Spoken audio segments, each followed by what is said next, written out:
कई बार लाल किताब में बार बार सुना है कुत्ते के बारे में, गाय को लेकर, बिल्ली, मतलब लाल किताब में पशु पक्षी के बारे में हमने बहुत सुना है।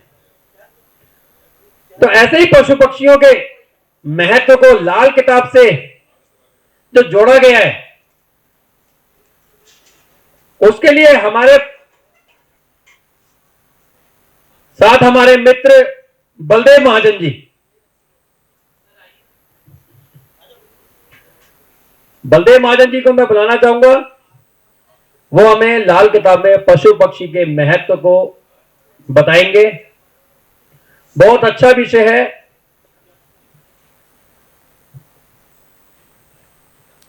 तो एक बार क्लैपिंग हो जाए बलदेव जी के लिए।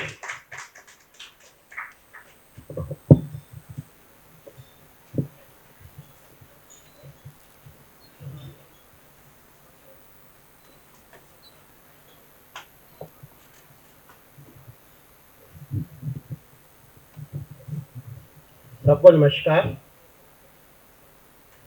इस मंच पे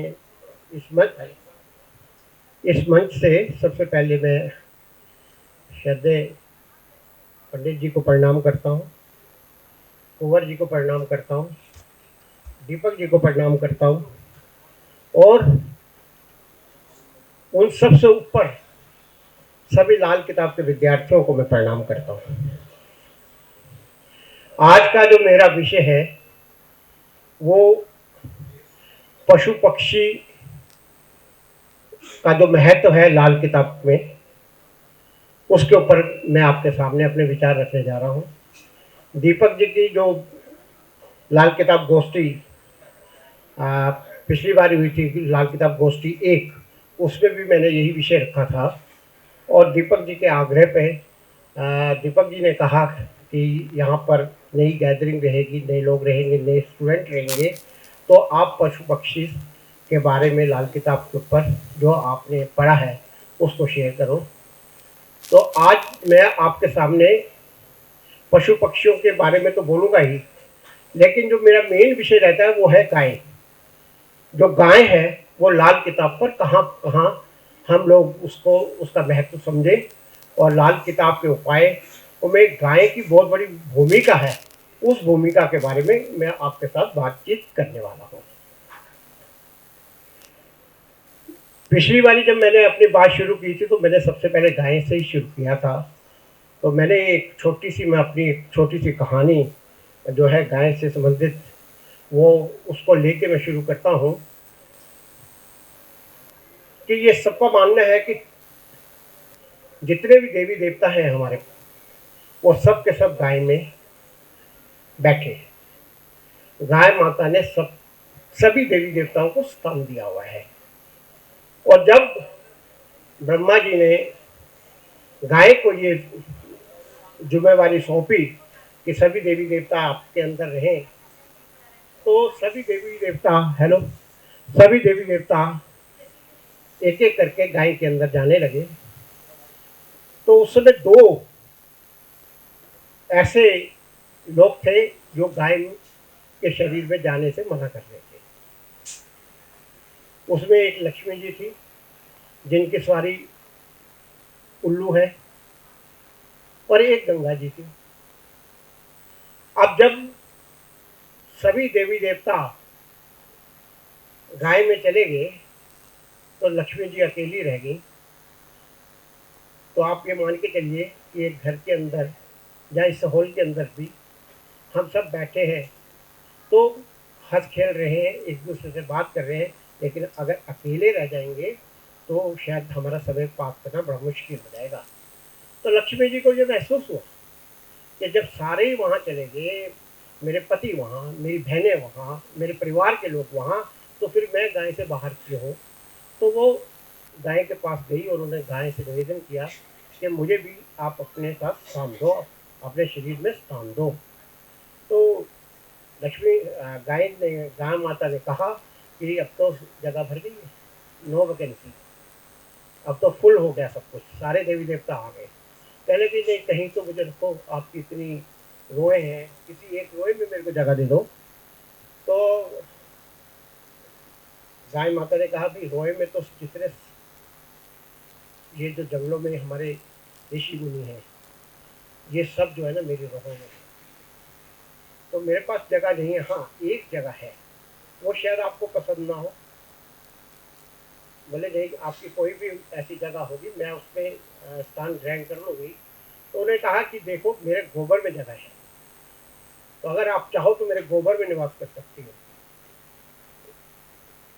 लक्ष्मी जी एकदम से मान गई, उन्होंने कहा कि मैं गोबर में जाऊँगी और लक्ष्मी जी का भी निवास जो है गोबर में होगा।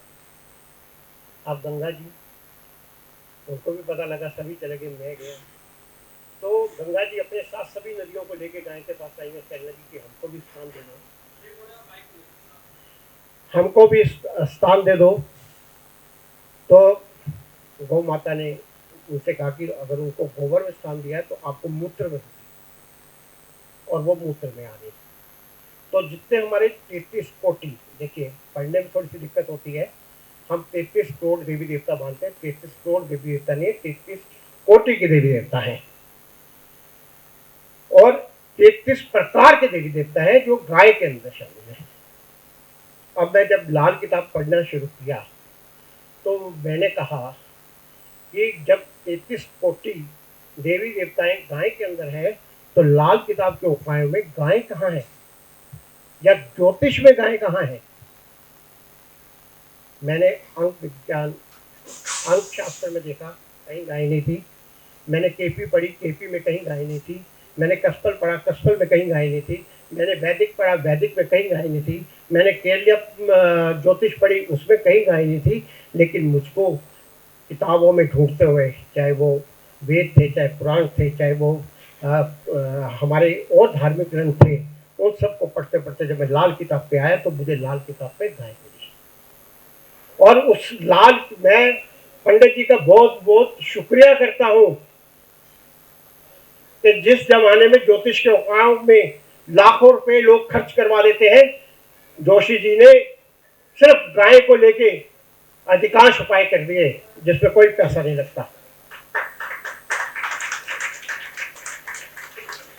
अधिकांश उपायों के अंदर कहीं ना कहीं गाय खड़ी है।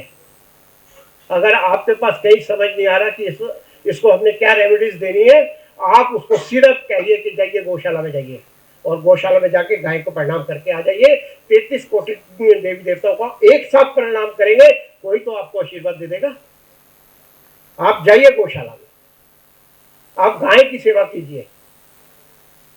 और जब हम इतिहास उठा के देखते हैं गाय का, तो गाय के बारे में जब हम जानकारियां इकट्ठी करते हैं तो हमको पता लगता है कि गाय हमारी माता के बाद दूसरी माता गाय है। एक माँ वो है जो हमको दूध पिलाती है, लेकिन कुछ महीनों के लिए, कुछ सालों के लिए वो दूध पिलाती है, लेकिन जो जीवन भर दूध पिलाती है वो तो गाय है, जिस गाय के दूध को पी के हम बड़े होते हैं। अब वो गाय, कौन सी गाय का दूध पीते थे किशन जी मालूम है आपको? किशन जी पीते थे पद्मा गाय का दूध। आप पद्मा गाय के बारे में आप जानते हैं? अगर आप कभी पद्म पुराण वगैरह पढ़ के देखें तो उसमें आपको आएगा कि 1 लाख गायों का दूध जब 10,000 गायों को पिलाया जाता है, और उस 10,000 गायों का दूध जब 1,000 गायों को पिलाया जाता है, और 1,000 गायों का दूध जब 10 गायों को पिलाया जाता है, और उस 10 गायों के दूध को जब काढ़ कर एक गाय को दूध पिलाया जाता है, उस गाय से जो बच्चा, जब बछड़ी पैदा होते हैं, वो पद्मा गाय होती है। और इस गाय की इतनी महत्ता है कि इसके बछड़े जिस धरती पर मूत्र करते हैं, अगर कोई बाज औरत उस स्थान पर जाकर सूंघ भी ले तो उसके पुत्र दोष जो है, जो उसके जन्म के दोष है, पुत्र देने की जो शक्ति उसमें कमी है, वो कभी दूर हो जाती है, वो दोष दूर हो जाता है। यही पद्मा गाय है। जब पूतना ने भगवान श्री कृष्ण को दूध पिलाते हुए नजर लगाई, तो उसकी नजर उतारने के लिए यशोदा जी जो थी ना, उनको पूतना की पूंछ पे ले गई। उसकी पूंछ से उन्होंने झाड़ा करवाया, और कृष्ण जी का जो नजर था वो उतरी, और क्योंकि पूंछ पे नाग देवता का निवास है। देखिए ये जितने भी हमारे पशु पक्षी हैं ना जी, ये भगवान के बहुत करीब है। हमारे और भगवान के बीच में जो एक सर्विस है ना, वो पशुओं के थ्रू है। आजकल श्राद्ध चल रहे हैं, ठीक है ना जी, हम अपने पितरों की सेवा कर रहे हैं। बहुत महत्व है पितरों में भी गाय का, कि आप गाय की खीर, दूध, गाय के दूध की खीर खिला के आप पितरों को देते हैं। आप वही पशु पक्षियों को साथ में लेके, जिसको पंडित जी ने अपनी किताबों में कहा है, आप कौवे को रोटी खिला रहे हो, आप कुत्ते को रोटी खिला रहे हो, आप गाय को रोटी खिला रहे हो। तो ये जो पशु पक्षी है, इस पितर के समय में, श्राद्धों के समय में, ये एक किस्म से हमारी जो है ना टिफिन सर्विस को लेके चल रहे हैं आज हमारे बीच में। और हमारे पितरों के बीच में जो आज की टिफिन सर्विस है ना, वो इन्हीं पशु पक्षियों के थ्रू चल रही है। आप अपने घर में कुत्ते को रोटी खिलाते हो, आप अपने घर में कौवे को रोटी देते हो, आप गाय को रोटी खिलाते हो, तो ये सीधी जो आपके पितरों के पास चल रही है, ये उन्हीं की जो है ना टिफिन सर्विस का ही ये एक भाग है। तो इस तरह से जब हम लोग गाय के बारे में चलते हैं विषय, क्योंकि लाल किताब से है, गाय की महिमा तो आप में से 2 दिन तक बुलवा लीजिए, खत्म नहीं होगी। कि गाय तो वो हमें हमारे लिए करती है, उसके लिए तो इतिहास भी कम है। लेकिन अगर हम लाल किताब की तरफ घूमते हैं कि लाल किताब में गाय का पंडित जी ने क्या इस्तेमाल किया है, और पंडित जी ने क्यों हमें गाय की सेवा करने के लिए कहा है, तो उस पर सबसे पहले एक विषय, पहले तो मैं कुंवर जी को प्रणाम करता हूँ कि जो मैं बोल रहा हूँ मैं कुंवर जी से सीख के और दीपक गुप्ता जी से सीख के वही बोल रहा हूँ। कहीं पे भी मैं त्रुटि कर सकता हूँ, तो हो सकता है कुंवर जी का या दीपक जी का कसूर नहीं होगा, मेरा पढ़ने में, मेरा समझने में कोई कसूर हो सकता है। क्योंकि गुरु जो शिक्षा देता है ना, वो त्रुटिहीन होती है, उसकी शिक्षा में कोई स्वार्थ नहीं होता। लेकिन समझने वाले व्यक्ति जो है ना, सोच में फर्क आता है। दीपक जी ने पढ़ाया, कुंवर जी ने पढ़ाया, और भी बहुत लोगों से लाल किताब के बारे में पढ़ा, और भी वैदिक के बारे में पढ़ा, अंक शास्त्र के बारे में पढ़ा, केपी पढ़ा, कसपर पढ़ा।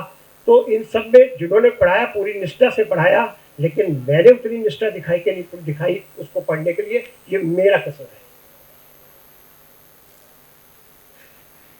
लाल किताब में लिखा है कि अगर गुरु 5 हो या गुरु 11 में हो, तो व्यक्ति को कफन का दान करना चाहिए।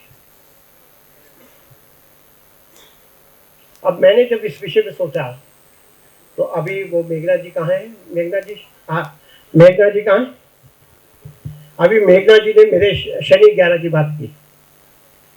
अब मैंने कहा कि शनि 11 में भी तो जो है ना, शुक्र और बृहस्पति दोनों के मेल बनावटी वो है, तो गाय तो मेरी जो कफन की बात है वो तो मेरी भी बनती है। क्योंकि दीपक जी ने अभी मंसूरी ग्रहों के बारे में बताया कि कुछ कोई ग्रह अपना फल नहीं देता, अपने बनावटी ग्रहों का भी फल देता है।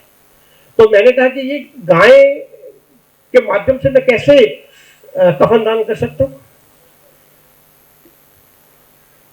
तो ये बात आई कोविड, जो फेज 2 की कोविड अभी चली, जब शमशान घाटों पर लाशों का अंतिम संस्कार करने की लंबी लंबी लाइनें थी, और ऐसे सीन वहां क्रिएट हो चुके थे कि लोग अपने प्रियजनों की लाशें जो है ना शमशान घाट पर छोड़कर चले गए, और अंतिम संस्कार करने वाला कोई नहीं था।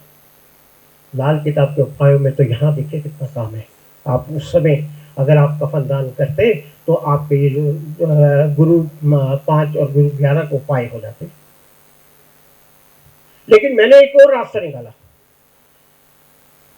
हालांकि शमशान उन दिनों लोग जाते डर रहे थे, लेकिन मैंने क्या किया, किसी मिलने वाले की डेथ पर मैं शमशान घाट चला गया। जब मैंने वहां देखा कि लाशें जो है ना लावारिस पड़ी हुई हैं, उनका अंतिम संस्कार नहीं हो रहा, और लकड़े उनका अकाल पड़ रहा है, लकड़ियों के दाम बहुत ऊंचे चले गए, 15 रुपए किलो, 16 रुपए किलो, 20 रुपए किलो। तो उस समय मेरे दिमाग में आया कि क्या गौ माता यहाँ इनकी सेवा कर सकती है क्या?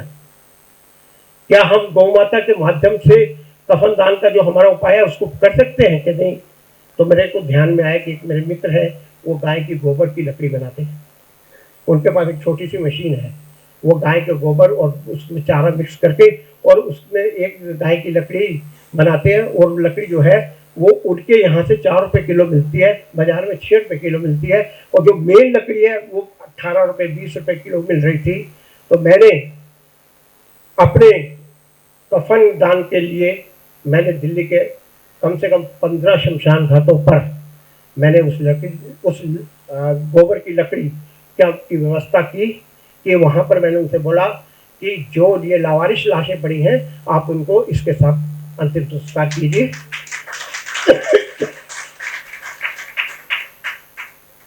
और इसके बाद कोई भी लाश लकड़ी के अभाव में, पैसे के अभाव में अंतिम संस्कार से नहीं रुकनी चाहिए। आप मेरे खर्चे पे, मेरी संस्था के खर्चे पे आप हमको इन्फॉर्म करना, हम आपको वो ट्रक है लकड़ी का वहाँ भेज देंगे। और इस तरह से मैंने अपने गुरु 5 और गुरु 11 के उपाय, और यानी कि मैं अपने शनि 11 का उपाय मैंने इस तरह से किया। इसी तरह से अगर हम लाल किताब के उपायों को अपनी कथाओं से, अपनी मेमोरीज से, अपनी यादगारों से, अपने घर के इवेंट से जोड़ देंगे तो आपको लाल किताब बहुत अच्छी तरह याद आ जाएगी, क्योंकि हर कदम पर लाल किताब आपके साथ है। लाल पंडित जी ने ऐसा एक साधन हमको दे दिया कि हमारे सुख दुख में लाल किताब हमारे साथ है। और जब हम चलते हैं तो गाय की महिमा के नाम से हमको जब याद आता है कि गाय के 108 नाम है, किशन जी के भी 108 नाम, और जो माला आप जपते हैं वो भी 108। अब वो 108 का है, 12 ग्रह, 12 राशि और 9 ग्रह, 108, 27 नक्षत्र और 4 चरण, 108। तो ये गाय का और नक्षत्र का, ज्योतिष का यहाँ पर बहुत अच्छा समन्वय है, आपस में मिल गए। और वैसे भी तो गाय जो है ना, काऊ को अगर इंग्लिश में COW करते हैं, अगर उसकी फुल फॉर्म देखें तो क्रिएशन ऑफ वेल्थ, आपकी संपत्ति बढ़ाने वाली चीज गाय।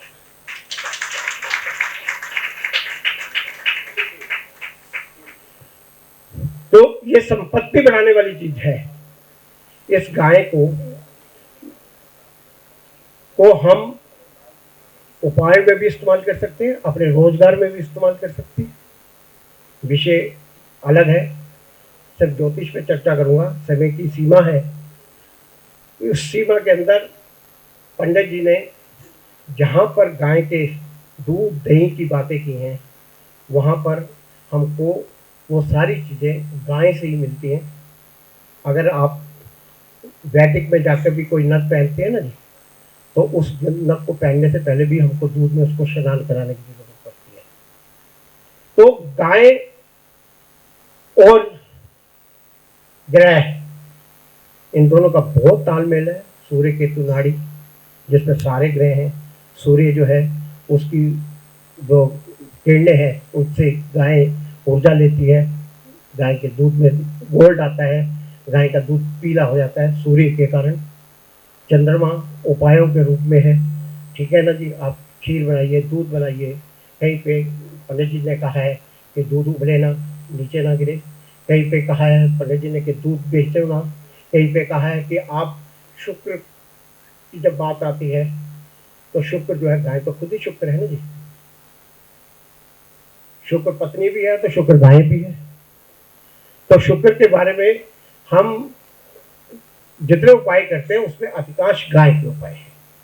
अब हम जब शनि के बारे में करते हैं तो शनि स्रोत जो पढ़ते हैं ना, उनको याद होगा कि शनि स्रोत करते हैं, शनि देवता ने खुद कहा कि जिसके लगन में, द्वितीय भाव में, चौथे भाव में, 8वें भाव में, 12 भाव में शनि हो, जिसकी दशा और अंतरदशा शनि की चल रही हो, वो व्यक्ति अगर मुझको दूध पीती हुई बछड़े समेत हमें गाय मेरे को दान करते हैं तो मैं उसका कष्ट हर लूँगा, मैं उसको कष्ट नहीं दूंगा बल्कि मैं उसको दूसरे कष्टों से भी बचाऊंगा। पिछली बारी मैंने गाय को रामायण के साथ जोड़ा था। रामायण के बारे में मैंने आपको बताया था कि गाय रामायण में कहाँ थी, और वो गाय और ग्रह जो है रामायण में लाल किताब के ग्रह जो थे वो रामायण में कैसे काम आए थे, मैंने पिछली बार विषय बनाया था। आज क्योंकि समय कम है तो मुझे बोलने की भी इजाज़त इतनी है, इसलिए मैं अपने विषय को यहीं ख़त्म करता हूँ। तब फिर मौका मिलेगा तो फिर इसके आगे चलेंगे। धन्यवाद।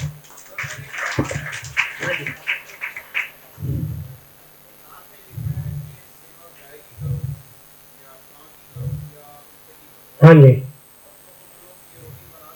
हाँ जी। कैसे?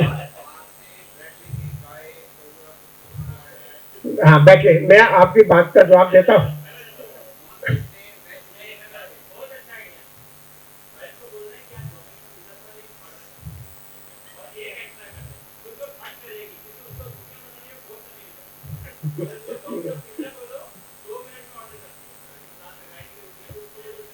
देखिए मैं बताता हूँ,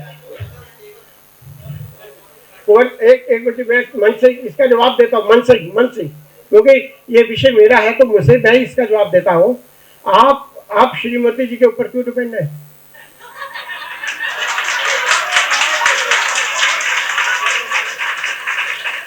आप सुने, आप सुने मैं आपको एक छोटी सी बात बताता हूँ। आप गाय की सेवा करने के लिए मैं बताता हूँ कि आप बाजार में जाइए, आपको केला खाना ना, हाँ एक मिनट आपने बाजार में जाना ना, आपने केला खाना ना, केला खाने के बाद केले का छिलका फेंकना ना, वो गाय को खिला दो ना, आप फेंक देते हो, गाय की सेवा हो गई। आप घर में सब्जी बनाते हो, सब्जी के छिल्ले रहे उसको उतारिए और उसको गाय को खिला दो। हाँ बिल्कुल, नहीं आप बाजार से खरीद के भी उनको खिला सकते हैं। क्या चीज? हाँ तो क्या वो जो पैकेट में कुत्ते के छोटे छोटे बिस्कुट नहीं आते, पैकेगरी, उसको खिलाओ ना जी। किसने? हाँ हाँ जी, हाँ जी, पहली रोटी गाय की, आखिरी रोटी कुत्ते की। हाँ जी, हाँ जी। इसीलिए शायद वो ये क्वेश्चन कर रहे हैं कि भाई अगर लेडी ना बने तो वो क्या मेरे घर में उल्टा है, मेरे घर में पहले रोटी गाय की, दूसरी रोटी कुंवर जी की। मेरे को कुंवर जी की बात से, मेरे को कुंवर जी की बात से एक बात याद आ गई कि किसी किसी किसी महिला से मेरी बात हुई। मैंने कहा देखो बहन जी, ऐसा है कि गाय की पहली रोटी जो है ना वो घर की पहली रोटी जो है ना वो गाय के निकालनी चाहिए। वो कहती क्यों निकालूं? मैंने कहा देखो आपके जो चकला है, तवा है और जो बेलन है, वो जब नंगे पड़े होते हैं तो उसमें भी छोटे छोटे कीटाणु आ जाते हैं। आप चाहे धो लो उसको, लेकिन जब वो कीटाणु आपको नजर नहीं आते, जब वो पहली रोटी बनाते हो ना वो सारे कीटाणु उस पर चले जाते हैं, और वो रोटी जो है ना उसके बाद जो रोटियां बनती है वो बहुत स्वच्छ और अच्छी बनती है। वो कहने की ये बात तो आपकी ठीक है, मैं अब मेरे मन में तो एक ही बात आती है कि मैं पहली रोटी जो बनाती हूँ वो तो मैं खुद खा जाती हूँ, और जो कुत्ते के लिए बनाती हूँ ना वो इनके टिफिन में डाल देती हूँ। बहुत बढ़िया, बहुत बढ़िया।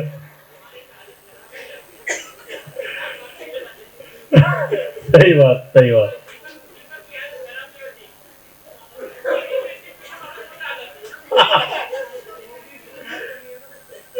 नहीं, चलिए बहुत अच्छा। बलदेव जी ने बेहतरीन तरीके से बताया कि भाई गाय को हम किस प्रकार से ज्योतिष के अंदर देखते हैं और उसके उपाय करने के, देखिए माध्यम तो बहुत सारे हैं। मान लीजिए कोई लड़का अकेला रहता है या पीजी में रहता है, उसको भी अगर गाय की सेवा करनी है तो उसके पास तो रोटी बनाने का साधन ही नहीं है। तो आप समय को देखते हुए जैसे जैसे समय बदलता जा रहा है तो उपाय का भी थोड़ा सा नेचर बदल जाता है। तो आप उसको करनी तो सेवा है, जरूरी नहीं आप घर से शुरू करो, तो सेवा करने का तो कोई भी एक भाव हो सकता है।